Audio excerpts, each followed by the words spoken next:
നിങ്ങൾക്കൊന്നും ചെയ്യാൻ പറ്റിയിട്ടില്ലെങ്കിലും, ധ്യാനിക്കുന്നില്ലെങ്കിലും, നിങ്ങൾ ജപിക്കുന്നില്ലെങ്കിലും, നിങ്ങൾ പൂജിക്കുന്നില്ലെങ്കിലും, നിങ്ങളെ ആരും വന്ന് അന്വേഷിക്കുന്നില്ലെങ്കിലും, അഥവാ ആരും സ്നേഹമായിട്ട് പെരുമാറുന്നില്ലെങ്കിലും, നമ്മൾക്ക് വർത്തമാനം പറയാനോ സംസാരിക്കാനോ ആരുമില്ലെങ്കിലും, എപ്പോഴും ഏകാന്തമാണെങ്കിലും ഉള്ളിൽ ചലിക്കാത്ത ശാന്തി ഉണ്ടെങ്കിൽ ആ ശാന്തിക്ക് ഭഗവാൻ ഒരു പേര് വെച്ചു, ബ്രാഹ്മീ സ്ഥിതി എന്ന് വെച്ചു. ആ സ്ഥിതിയെ യോഗം എന്ന് പറഞ്ഞു.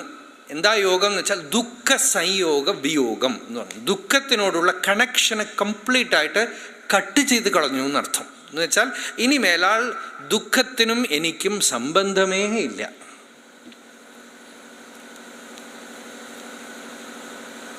ഇതറിയാതെയാണ് ജനങ്ങൾ പാവം വല്ലാതെ വിഷമിക്കുന്നത്.